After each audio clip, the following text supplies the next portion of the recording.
The Nier collaboration is coming to War of the Visions, and I couldn't be more excited. These Nier characters, 2B and 9S, look pretty neat, and I know that Nier's got some great music and some great enemies, so it's going to be a fun collab. Now granted, I've never actually played a Nier game, but that doesn't matter. I'm still pumped up for this, and I know that a lot of you are too. So I'm going to go over both units, their kits, and we're also going to talk about the UR Vision card that is coming with this collab as well. So without further ado, let's start the video.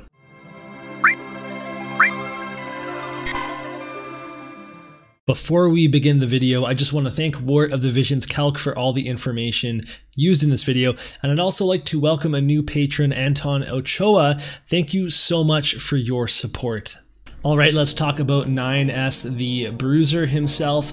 This guy is a handout unit, so you're going to be able to get him in a free pull, and then you'll be able to pull some other stuff. So when you pull something insane like Bahamut and 2B and you know, everything else that you need, just, you know, please come back to this video and tell me. But you need to know that he's got his own unique job. He also has the Nightblade and the Viking sub jobs, which are some pretty sweet defensive sub jobs, and then he also has a 2 natural jump.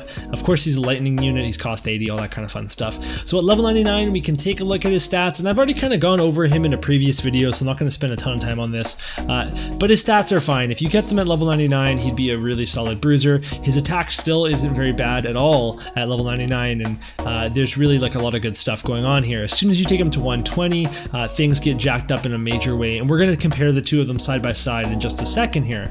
But first, let's talk about the master ability, which is going to give you your, you know, lightning team buff, and then he's also going to get 10 defense, and I've included that 10 defense in the graphic that you see in front of you, and he'll also get a further 20% attack from his board node, so just little things to take into account. Okay, so here is level 99 9S and then level 120 9S right next to each other. Your typical EX job upgrades are big HP upgrade, big attack upgrade, and then sometimes we see things like Dex, which goes up by an incredible like 80, luck goes up by a little bit, and he even gets more defense. So he has pretty insane defense for a bruiser. The big thing is that he doesn't have like a hate generation skill, so that's why he's not a tank, but he has a lot of really good stuff going on. So for example, with his resistances, so he's strong against water, he's weak against earth, but you know, we see lots of water right now, we don't see lots of earth going around at this moment.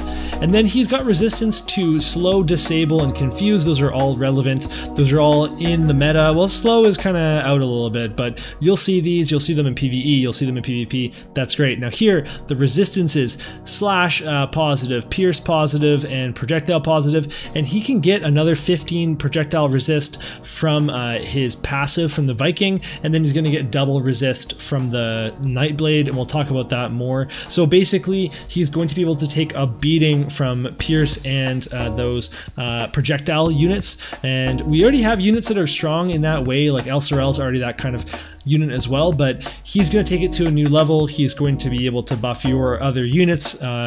He's pretty insane, and he's free, right? So he's also a 120, so definitely he can differentiate himself there.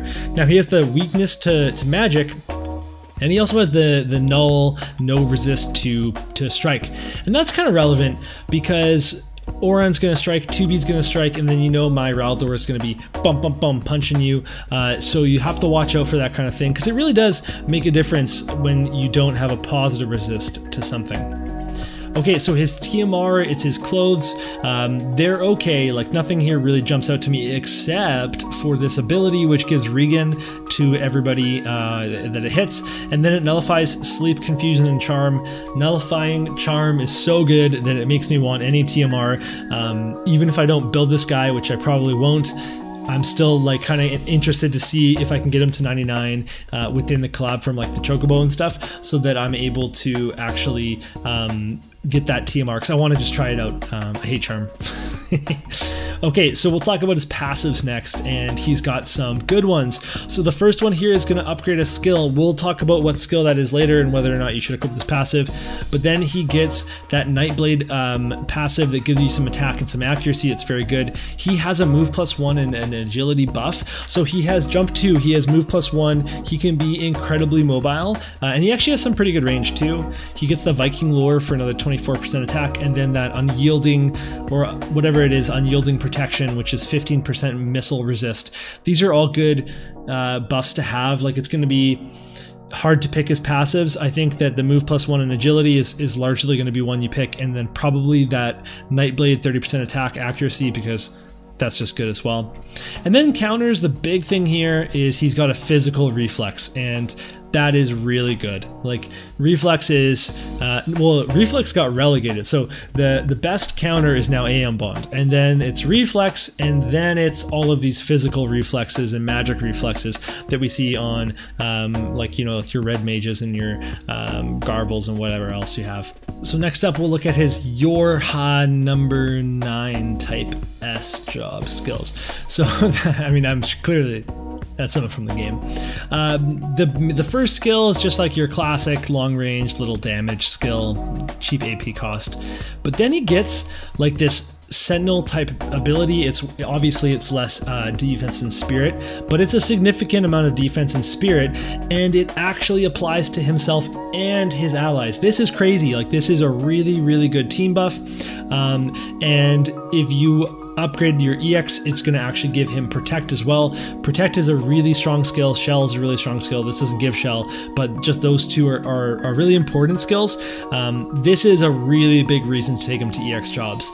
Then he has a AoE cancel ability skill, and again, you can EX upgrade this, and it's going to have an agility debuff, and that is really strong because you can actually hit a slow unit and then just go again in front of them. Like, that's a reality. Or that, like, if you have fast units, that you can lap people, or you can just slow down a really fast unit to be able to keep up with them. So that's a really good bonus to have on there too.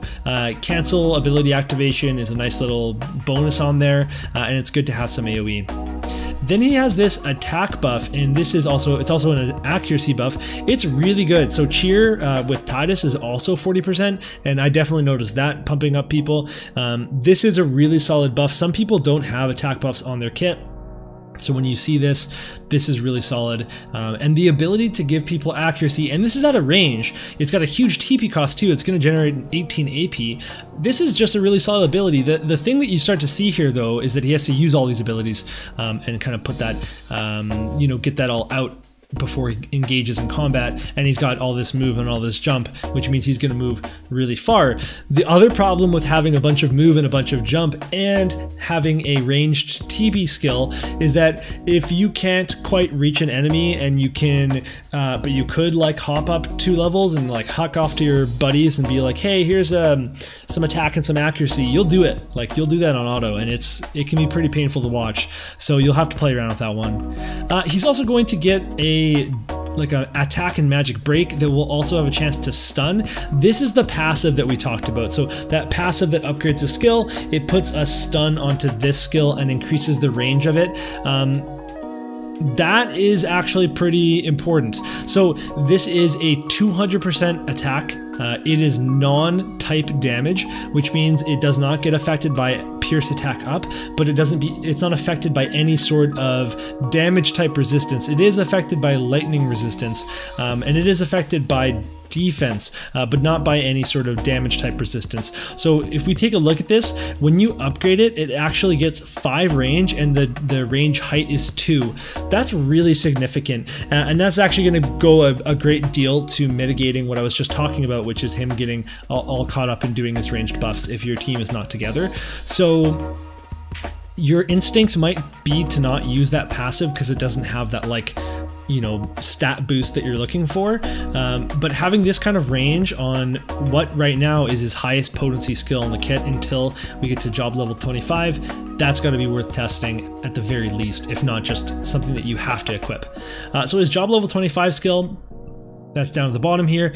This is really cool. It's ranged and it decreases pierce resistance 25% for 3 turns for target. It also has a 200% potency. So if you don't go to EX jobs, then your non-type damage is your highest potency and it doesn't get your pierce attack boosts, so that's kind of a bummer. He does get a spear that gives him pierce attack and lightning attack up, so that spear is actually going to be his best in slot, not just because it's really solid on his pierce attacks, but because that lightning attack up also affects that non-typed damage. So you definitely want to farm that spear if you're going to be building this guy. But this level 25 job skill is really strong, especially if you pair him with other Pierce units. Definitely worth going to EX jobs for him, especially because he's free, especially because they're giving us free Mind Stones. It's really easy to do. All of you that max Titus, you know exactly what I'm talking about. The exception is if you're saving up for a lot of other stuff, like I might be.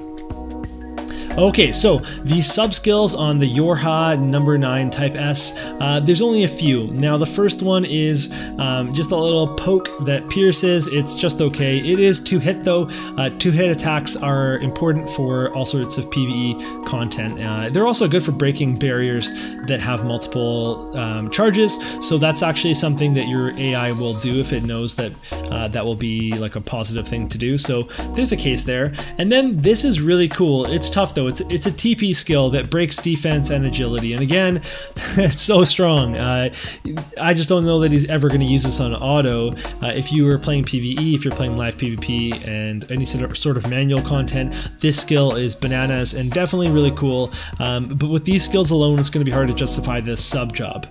So we'll talk about these other 2 sub jobs that have some really cool utility. Now Nightblade is my favorite because you get dual resist. It gives you the 25% pierce and missile resist for yourself and for all your buddies. You can share it out.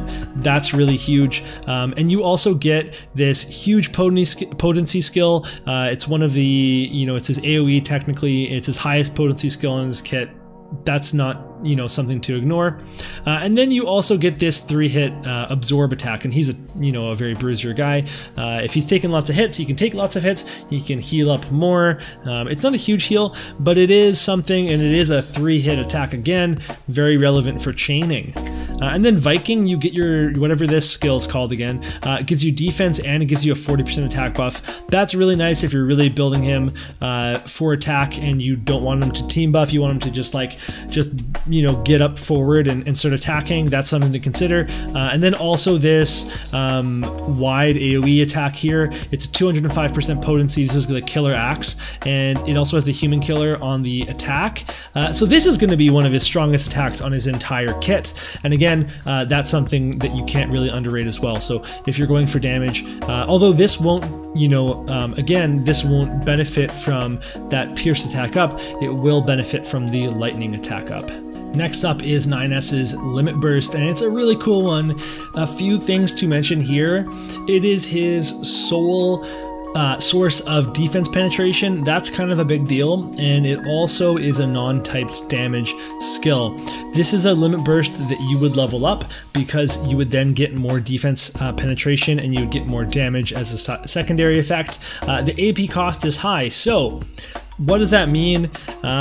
If you really want him to build damage, if he's not in your team solely to, you know, buff everybody and then just kind of maybe be a temporary tank or something, then that means that you want to probably use bells or AP generation or something, so that this guy can get his limit burst off quickly, get that defense penetration, and then do a bunch of more damage with the rest of his skills.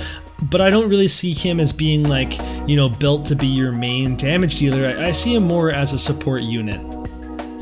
Okay, so we'll do some quick comparisons to other units, and I'm going to pick other EX Pierce units, and we can see Elda and Eileen here, and we can compare their attacks. So 9S looks like he is the weakest of all 3, and that's actually true. So Elda gets a bunch of attack, and he gets attack passives and pierce attack and all that kind of stuff on his kit. And Eileen, he also gets a boatload of defense and pierce penetration. Eileen gets a bunch of attack because she has self-sacrifice and she has really high potency skills. So she's going to be doing more damage than 9S. But 9S, he has so much more tankiness than both of them. He has way way more HP, at least, than Eileen. And just like overall, his agility is really solid. It's definitely better than Eileen. He can go higher than Elda because he has that agility passive. He's got mobility that neither of them have. He has range that neither of them have. Well, I guess Eileen's got her EX Nighthawk type skill, but basically he's got way more utility than these two do, but he just doesn't have that huge burst potential that they might have. Next up is 2B, and looks like they kind of forgot to draw part of her dress. I'm sure a lot of you are really concerned about that. I'm sure a lot of you are pretty happy the way that it is. This is a wind unit. She's got her own unique main job. She has samurai and pugilist sub job, and she also gets that natural 2 jump. Apparently, these androids, they got good jump. That's fine. And also, I should mention, they're androids. They're not humans. That's pertinent because human killer doesn't work on them. That's a huge blow to espers like, let's see, Odin and Cactar, and I'm sure there's some other espers out there with human killer, but those are the 2 that I use. So, that being said, let's take a look at the stats. Level 99, I really don't think that you're going for a limited unit and not maxing them. If you are, then you must be new, and that's fine. Like there's nothing wrong with that. But if you're an experienced player, then you really should just, if you're gonna make the effort to go for a limited unit, unless you're very patient and you can work on them in the barracks, then just build them to 120. But if you do look at her at 99, she looks pretty good. High attack, high luck and agility, and even a little bit of defense. That's pretty cool. And then we'll compare to 120 in a sec, but you can see a huge boost in a lot of stats here. Her master ability gives the wind buff to wind allies, and then it gives evasion rate up 10. And I'll talk more about evasion later, but don't discount evasion. I know a lot of people are really quick to, you know, boo it. Don't do that.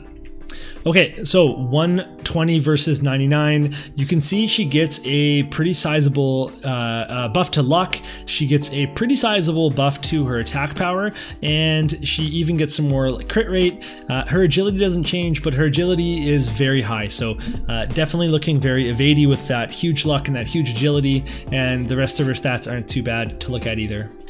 When we look at her resists, so she is strong against earth and then weak to ice. That's a pain in the butt because there's so many freaking ice units out here right now. I'm pretty okay with the ice units being around because I play fire, but you know, that's me. She has some good resistances in that she's resistant to charm, and that is just a really solid thing to have, and especially for live PvP. And then resistant to paralysis, and then doom. I guess that one's a little bit less frequent. Tower, that's where it goes. Okay, we've got some pretty, you know, okay resistances here. It's always good to be positive towards slash, but then being so weak to pierce isn't the best in the world, and then being weak to magic is definitely not good, especially these days. And then the rest of it is fine. Her TMR, this is really cool. So this is an accessory. It has some evade, it has some spirit, but it also has acquired AP 80 for 3 turns, and then agility for 25% for 3 turns for self. This is a really good TP skill. And not only does it give you 14 AP, if that acquired AP comes in, you know, first, it's actually going to give you even like, I don't even know what that is, like 20, 24, 25 AP just from using the skill. If it doesn't come in first, the next TP skill you use or the next attack you do is going to give you a pretty serious amount of AP. That is really solid. Like, that's a very strong effect. If you can afford to put this on her, then I think that you do, or other units, because agility is also really good, and agility also affects your evade. So definitely a solid thing to be using with her or any evade unit. Okay, passives. So we're gonna look through a few of them here, and the first is this one where for the first 5 turns she can absorb damage, and it gets upgraded with the EX upgrades. This is kind of weird to me because she's an evade unit and she doesn't want to get hit, but then if she gets hit and she survives, I guess she can heal. If she was like kind of like a soldier where she was dealing damage to herself, this would be kind of neat. but I don't really see a reason to use this. I think you're going to use like your attack buff here, your evasion rate buff here. Defense penetration is a must. Like that's just so good to have passively. And then you even have an accuracy on the flurry counter, and then even more attack down here. So I do think you use the evasion and the defense penetration passives, and those are pretty standard. And then the rest you might tech for certain situations. Counters, she gets a physical evasion. That's great. That's all we need. Okay, her main skills, they're very interesting. Now I want to point something out here. Some of them are slash skills, some of them are pierce skills. So she has 2 damage types. She is going to get a sword in this event that raises both slash attack and pierce attack, which is so cool. It means that, you know, typically when you have to use a secondary attack type, you don't have a way of buffing it unless you have element attack up. This is going to do both for her. I'm such a big fan of this. So the first skill here is going to decrease healing power by 50 for 3 turns for target. This is really strong in the Yuna meta. Even though she can still heal pretty well with it, it still makes a really big difference if somebody doesn't get healed to full. So I really do like this skill. This is an interesting TP skill that actually moves her to a target, and it's going to give a bunch of resist, slash, and strike resist, as well as nullifying, immobilize, disable, and berserk for allies. I really like this skill. I also really like it if you have somebody somehow that is faster than 2B and gets out in front of 2B, then you can use this to move 2B up the map, especially if you could like use it and then move. That would be kind of cool. You could definitely play around with this in live PvP. I'm going to be very excited to see how people end up using this. Okay, so this next one is an AoE that can cause confusion. Confusion is the worst, so definitely very cool. Then we have a physical damage barrier, so this can kind of tie into that absorb thing. So it's like, yeah, I'm 2B and then I get hit, I take less damage, and now I'm gonna attack you, I'm gonna absorb 30%, now I'm back at full, blah blah blah. That's all well and good, but it doesn't really play with the evade thing. So I feel like you could build her evade, or you could really focus on attack and then play around with this absorb and this barrier stuff, and then maybe even give her tankier equipment rather than evadier equipment, and that could be kind of a fun like 2B absorb build. I just think that evade is going to be the best build for her. This next skill gets upgraded in EX, and what that's actually going to do is give you pretty massive slash and strike attack breaks for your opponent. So if you hit an opponent that does slash damage, you're going to just debuff that quite a bit, which is really cool. This skill also, it is a pierce attack, and it's also going to hit anybody within the line that you attack. So if you attack the second square, it's going to hit both the squares. This is really cool to have that alternate type of damage. And then we've got a job level 25 skill that is going to inflict slow for 3 turns, and it's going to be a big AoE as well. This is really cool because slow is going to allow your very fast 2B and probably your very fast Halloween Little Leela to just lap your opponent, and that's definitely, you know, a huge advantage. Again, huge incentive to go for job level 25, but if you're going to build a limited unit, you might as well just be going there anyway, unless you are have saintly patience. Now we're looking at the sub job for the Yorha number 2 type B, and again, very small sub job. This is kind of interesting. So this is the increased healing power 20 for 3 turns for yourself. This means if you get healed by people, you'll heal more. It also means that this absorb HP should heal more. So maybe there really is a case, like, could you imagine if you had like a plat robe and Leona's Castle VC on her, and she would like not take that much more damage, but then she could heal it with this, you know, the first 5 turns she could heal a bunch, but she could still deal pretty good damage. She still has really great attack power. She still has the defense penetration. So there's so many good things that like she could still deal, even if she's not evade, even if she is built to be bruisery. That again, this could be a fun experiment, but again, I think you just focus on evade. Okay, and then you have a move to target panel. This is actually pretty strong too. I like these skills. This one's 2 hit, always good to have a chaining skill. And I also do really like these skills because her overall range is kind of low. This makes up for it a lot to be able to move up to somebody, and then you're up there, and it means you can go after the next unit pretty easily, or you can go after the unit that's by you with your lower range skills pretty easily. So that's actually a pretty big deal. Overall, I don't see people using this sub-job, one, because they're going to be using Samurai for evade, but also I just don't think this is a worthy TP skill to be using. You'd probably have to turn it off anyway, so... Okay, so Samurai, this is your evade build. You also get an attack buff, which she doesn't actually have an attack buff on her main kit. She does have attack passives, so there is a couple of reasons to use this. It gives her some more skills. Hien is a pretty good range as well. Samurai is going to be your standard 2B build. Now, if you want to be saucy, you can go Pugilist, and what you get here is another attack type. You're going to have Slash, Pierce, and Strike. If you go Pugilist, you're going to get this Spirit Breaker, which is an attack break. This is kind of neat. It's got a little bit of range. It's not the best skill here, but it is something that is kind of neat. Then there's the Shifting Strike. This is a very good attack, and again, being able to use this to close into enemies, then you're farther up on the map, you can use other skills to finish off people. That's really solid. And then finally, we've got the, I can't believe I'm not even remembering the name of this, but this is like one of the strongest strike attacks because it has that Human Killer applied to the attack. Something I learned from Rendell, and this will deal a lot of damage. What you'll find is people are built to be pierce resist, people are built to be slash resist. You just can't build strike resist that easily, so this is just a really solid choice for a lot of different reasons. Okay, her limit burst is very cool. You can see it's got an okay range there, but what's really great is that it gives 30% slash resist penetration and does a large damage. It does have a lot of AP cost, so similar to other skills, you're going to want to have some sort of AP generation. If she's using her TMR, she'll actually be able to get up to this LB pretty easily, but if she's not, then you might want to use bells or something else like Luna Verb on an ally to be able to generate lots of AP, because if you have slash resist penetration, you really will be using that quite a bit on her main job. It's definitely worth kind of building around that.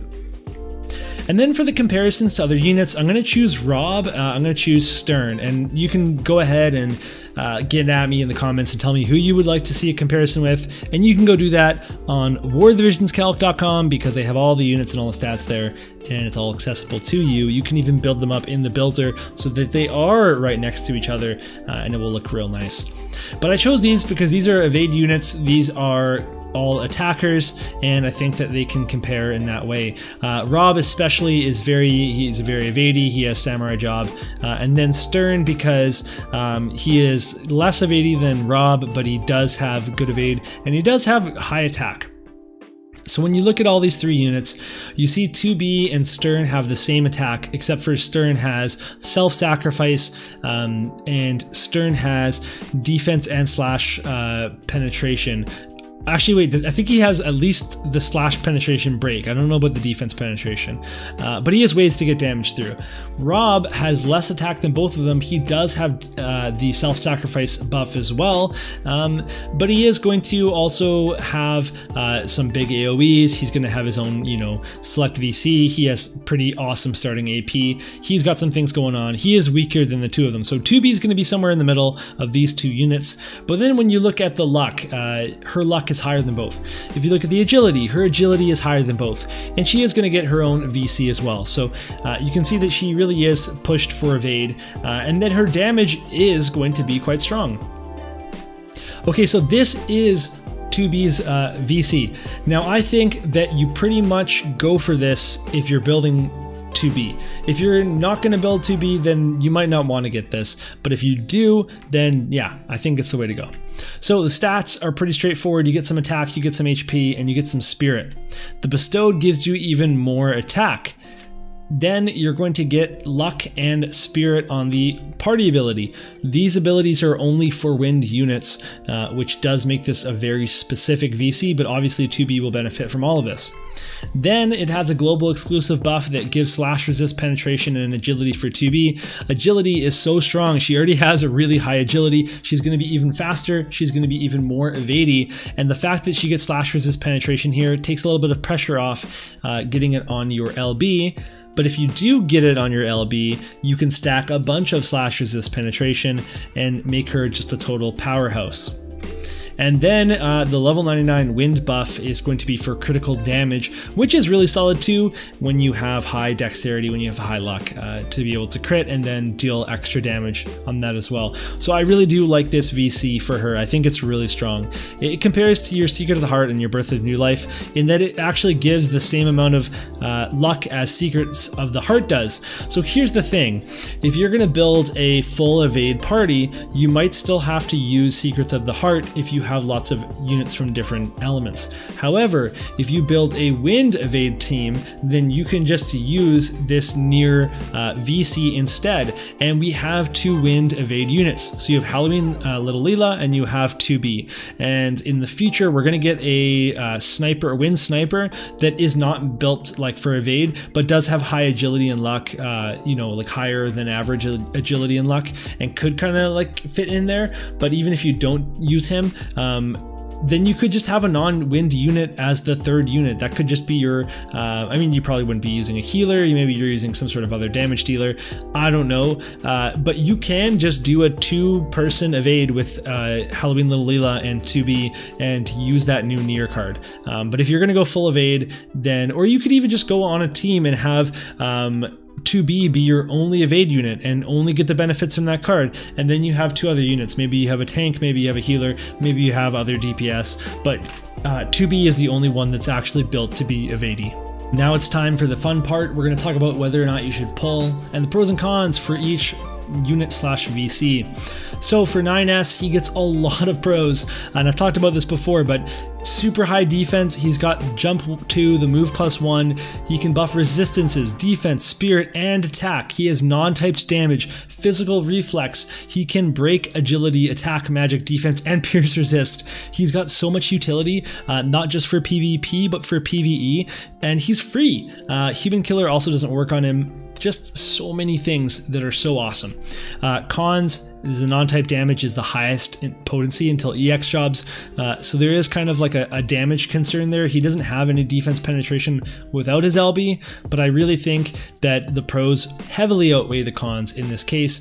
The reason to not pull for him is that you are massively saving for like King Mont, Helena, maybe you're saving up super hard for Final Fantasy VII, maybe you just spent so much Visior on Final Fantasy X. Those are reasons not to pull for him, or not to build him, sorry. But if you do have extra Viz and you don't have anybody on the horizon, I really can't see you being disappointed with this unit. Okay, next up is 2B. She gets a bunch of attack types. She has a pretty high attack value. She gets defense penetration on a passive, which again, I cannot underrate because it's just, or undervalue, sorry. It's just so good. Like with Elda, I really need to make sure he uses his Sharp Spear Plus, otherwise he doesn't get that defense penetration. So to just have it, it's just so good. And then she gets healing. She gets barriers, physical reflex, lots of really cool stuff. She's super evadey, she's super fast. There's so many pros again. And then the cons, the biggest con really is the weak to ice. I think there's lots of, you know, magic 100% hit attacks around. She does get a bunch of spirit from this card though, and there's other ways to kind of build her magic resist. So there is kind of like a way you could possibly, you know, have her be magic resisty enough to survive an attack, and then maybe you have that absorb skill on and she heals herself back up. I don't know. So her range is on the low side, but again, I don't really see that as a problem, especially when she's evade. And then finally, evade has been nerfed, and this means that if somebody uses a skill that would debuff somebody and it misses, it still debuffs them. That's tough. There's so many 100% hit attacks, but it doesn't matter. Okay, because in Arena, you can target people that don't have those. In Guild Battle, you can mostly target people that don't have those. In PvE, Evade is so strong and you can use it for a bunch of things. And even with 100% hits, they still have to use it. They still have to use it first. It still has to kill you. I think that Evade is still like fully viable in a lot of scenarios, and I don't think that should be a discouraging factor for not pulling for her. I think it should be that you're not, you know, building wind units, or that you're afraid of the ice or something like that, but not because of the Evade. Like, come on. Okay, and then the VC, I think you just pull it if you're going to build 2B, because slash resist penetration is a really huge stat to get. The Spirit is nice for the non-evade wind units. The con here is that luck is a good stat, and it's not bad to have that. You know, it affects your accuracy, it affects your evasion, but it's really hard to compete with other party abilities if you're just saying, oh, I've got luck up, you know, for wind units. If you're not using 2B. If you're using 2B, it's fine because you're going to make her evadey, and that's fine. But if you're going to use this, if you're going to pull this for just wind parties, I really don't think you should. It's just so specific that it's not a good pull for non-2B users, and I'm going to stick by that. So that's going to be it for this video. 9S is an easy yes for most people to just build because you get them for free. And then 2B is a really big maybe. I personally am not going to build either unit. I'm saving up for King Mont. I'm saving up for all the fire VCs, so I'm not going to build either. With 2B, it really depends on, you know, do you like Evade? Do you like the wind unit? And do you like Nier? And at the end of the day, if you go for her, you probably should go for that VC as well. I think she's going to be an absolutely crazy strong unit, so I don't think that anybody should be disappointed if they build her. But if you're not fully committed to finishing her, if you don't think you have the right VCs to support her in terms of evade or in terms of other things, then maybe you will skip her. But I do think that she's going to be really great, and I know a lot of people love her as a character, so have fun pulling, and good luck to all of you. So that's going to be it for this video. You can let me know what you think about it in the comments below, if it was helpful, if you disagreed, if you think that it was the best video of all time. You can tell me that, and I will respond to you. That's going to be it for today, so thank you guys, and we'll see you all next time.